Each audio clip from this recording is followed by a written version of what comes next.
Welcome to our channel, your trusted news aggregator, bringing you the most important stories from around the world in one convenient place. We save you time by compiling verified information from multiple credible sources so you can stay informed without the hassle. If you find this valuable, please hit that subscribe button and give us a like to support our mission of making news accessible to everyone. The Swiss Alps are trembling today, but not from an avalanche. President Donald Trump has just landed in Davos, Switzerland, and the tension in the air is palpable. After a dramatic delay when Air Force One experienced what officials called a minor electrical issue forcing the plane to turn back, Trump finally arrived at the World Economic Forum ready to deliver what many are calling the most consequential speech by an American president at this gathering in decades. But this isn't about economic policy anymore. This is about Greenland. The crisis erupted just days before the forum began when Trump threatened to impose 10% tariffs on 8 European nations and NATO members. All because they refuse to support his plan to purchase Greenland from Denmark. Denmark, a fellow NATO ally. Think about that for a moment. The United States threatening its oldest military partners over a territorial acquisition. That sounds more like something from the 19th century than the 21st. According to reports from NPR and The Washington Post, Trump posted on social media an AI-generated image of himself planting an American flag in Greenland, with the words U.S. territory, Est, 2026. He's not being subtle. He's not using diplomatic language. He's declaring intent. If you're enjoying this breakdown of today's critical news, make sure you're subscribed so you never miss an update. Hit that like button too. It really helps us reach more people who need to stay informed. Norwegian Prime Minister Jonas Gahr revealed something stunning over the weekend. A text conversation showing Trump said that not receiving the Nobel Peace Prize, which Norway doesn't even confer, is influencing his decision to pursue Greenland. Let that sink in. A personal grievance about an award is now shaping international policy. Trump also posted screenshots of private text messages from NATO Secretary General Mark Rutte and French President Emmanuel Macron. Macron's message was particularly revealing. He wrote, "I do not understand what you are doing on Greenland. The French president's confusion mirrors that of millions watching this unfold. European leaders have responded with unprecedented force." Speaking at Davos on Tuesday, Canadian Prime Minister Mark Carney, without mentioning Trump by name, warned that the world is experiencing a rupture, not a transition.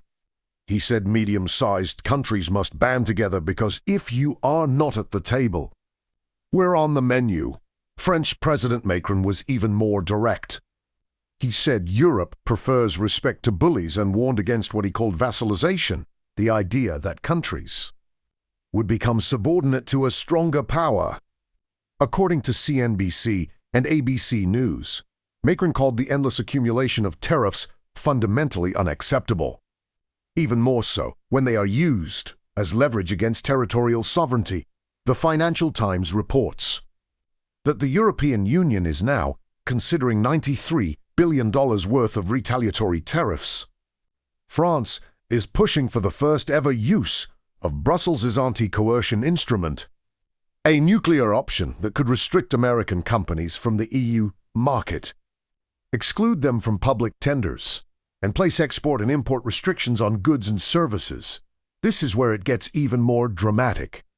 If you're still with us, drop a comment below telling us what you think will happen next. Will Europe stand firm or will they negotiate?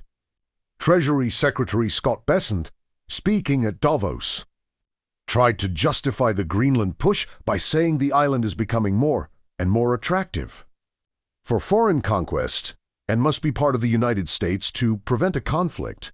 But Naha Nathanielson, Greenland's Minister for Business and Mineral Resources, told CNBC that people in Greenland are worried, afraid, bewildered. Opinion polls show Greenlanders overwhelmingly oppose being absorbed into the United States. Trump announced on Monday that the February 1st tariffs will increase to 25% by June 1st if no deal is reached. He set a deadline. Denmark and Greenland have offered various ways for a greater U.S. presence on the strategic island. But according to multiple sources, this has not placated Trump. When asked by reporters how far he's willing to go to acquire Greenland, Trump replied with two chilling words: "You'll find out." He has refused to rule out military action. NATO leaders are now warning that Trump's strategy could upend the entire alliance. The cornerstone of NATO is the principle that an attack on one member is an attack on all. But what happens when one member threatens another? This is unprecedented territory. Let's pause here for just a moment. The sheer weight of what's happening is staggering. The Washington Post reports that Trump's original purpose for going to Davos was to discuss housing, affordability, and economic successes. He planned to announce a proposal letting Americans use money from their 401k retirement savings plans for down payments on homes. But none of that matters now. The Greenland crisis has consumed everything. Make sure you like this video and subscribe if you want to stay ahead of these developing stories. We're committed to bringing you the facts as they unfold. European Commission President Ursula von der Leyen said at Davos that the proposed additional tariffs are a mistake and that security in the Arctic can only be achieved together. She championed European independence and said Europe is the right place to invest. A clear signal that the continent is preparing to decouple economically if necessary. Markets have reacted with alarm. U.S. stocks plummeted in the first trading session following Trump's tariff threats. Danish pension operator Aggregator Pension announced it would sell around $100 million in U.S. treasuries, citing poor U.S. government finances. When asked about this, Treasury Secretary Bessent dismissed it as irrelevant, saying it's less than $100 million and they've been selling treasuries for years. But the symbolism is powerful. The Financial Times also reports that an $800 billion economic package for Ukraine, which was supposed to be agreed upon by Europe, EU, and the United States in Davos, has been completely derailed by the Greenland crisis. The ripple effects are spreading far beyond the Arctic. California Governor Gavin Newsom, speaking from Davos, urged European leaders to develop a backbone and push back more forcefully on Trump's threats. He told CBS News that Trump thrives on finding vulnerabilities and weakness, and he exploits them. What he doesn't respond well to, and what is effective, is strength. But will Europe show that strength?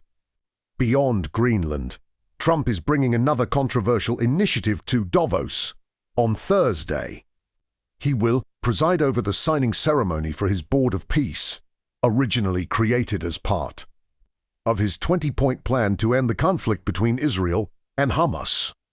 But according to NPR, a copy of the charter shows that countries wanting permanent membership must pay $1 billion, and that Donald Trump will be the permanent chair, even after he's no longer president.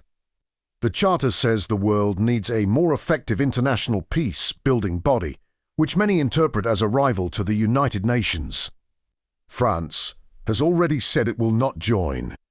Only 5 countries, the United Arab Emirates, Belarus, Morocco, Hungary, and Canada, have publicly accepted the invitation, and Canada has said it won't pay to join. This is a moment of profound historical significance. The Atlantic Council noted that Trump is contesting the very notions of global cooperation that Davos was designed to advance. Klaus Schwab founded the World Economic Forum in 1971 with a post-World War II premise that greater security cooperation, economic interdependence, and shared rules could prevent another global catastrophe. Trump is the most forceful skeptic of that premise ever to occupy the Oval Office. As Trump prepares to deliver his speech, scheduled for 8:30 a.m. Eastern Time, the world is watching with a mixture of anticipation and dread. What will he say? Will he double down on his territorial ambitions? Will he offer any olive branch to rattled allies? Time magazine described this as a defining moment for a presidency that has alienated U.S.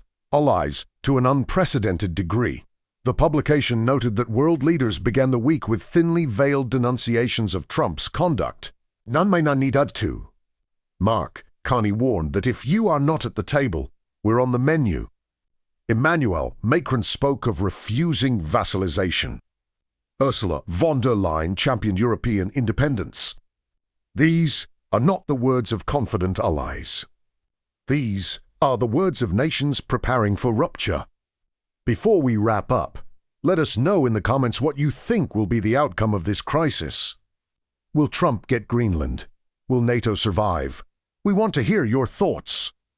And don't forget to subscribe and hit that notification bell so you never miss critical updates like this. The irony is thick as the Swiss mountain air. The theme of this year's World Economic Forum is a spirit of dialogue, but dialogue requires mutual respect, shared understanding, and a willingness to compromise. What's happening instead is ultimatums, leaked text messages, and threats of military force. According to multiple reports, Trump has been meeting with an array of world leaders throughout the day to discuss Greenland. The White House said he plans separate meetings with the leaders of Switzerland, Poland, and Egypt. NATO Secretary General Mark Rutte said he expects to meet with Trump but refused to comment publicly on the Greenland issue, saying he's working behind the scenes and cannot diffuse tensions in public. But the clock is ticking. February 1st is just days away. That's when the 10% tariffs are supposed to kick in. June 1st is when they're supposed to rise to 25%. Trump has drawn his lines. Europe is preparing its countermeasures. The Financial Times reports those could total $93 billion in tariffs. Someone has to blink first. Onu Juanwal whittled the most crisis in transatlantic relations in decades. Possibly since World War II, Greenland itself, the land at the center of this storm, is home to about 56,000 people. Most are Inuit. They have their own government, their own language, their own culture. They've made it abundantly clear they do not want to become American territory. But their voices seem to be the quietest in this entire debate. Trump argues Greenland is essential for national security due to alleged threats from Russia and China in the Arctic. His supporters say he's thinking strategically about America's long-term position. His critics say he's bulldozing international norms and alienating the very allies America needs most. The truth, as it so often is, may lie somewhere more complex. But what's undeniable is this. The world order that has existed since 1945 is being stress-tested in ways we haven't seen in generations. The rules-based international system that prevented major power conflicts for 8 decades is creaking under the pressure. As Trump takes the stage in Davos, his words will echo far beyond the Swiss Alps. They'll echo in Copenhagen and Paris and Berlin and London. They'll echo in Beijing and Moscow, where adversaries are watching with keen interest to see if the West will fracture. They'll echo in Nuuk, Greenland's capital, where 56,000 people are watching their home become a geopolitical bargaining chip. This is more than a news story. This is a hinge moment in history. We're watching in real time as the international order transforms, for better or worse. That's why we're here, bringing you comprehensive coverage from multiple trusted sources, connecting the dots so you can understand what's really happening. If this kind of in-depth, aggregated news coverage is valuable to you, please support our channel by subscribing, liking, and sharing this video. Your engagement helps us reach more people who need reliable information in these turbulent times. The speech hasn't been delivered yet as of this recording, but by the time you're watching this, history may have already been made, or perhaps delayed. Remember, Trump's plane had to turn back because of that electrical issue. Even Air Force One seems uncertain about this journey. What comes next? We'll be watching closely and bringing you updates as this story continues to develop. The stakes couldn't be higher. NATO's future, European unity, the international rules-based order, American credibility, Greenland's sovereignty, all of it hangs in the balance. Thank you for watching our news aggregation. We'll continue monitoring this situation and bringing you verified information from multiple credible sources. Subscribe now, hit that like button, and drop a comment with your predictions. See you in the next update.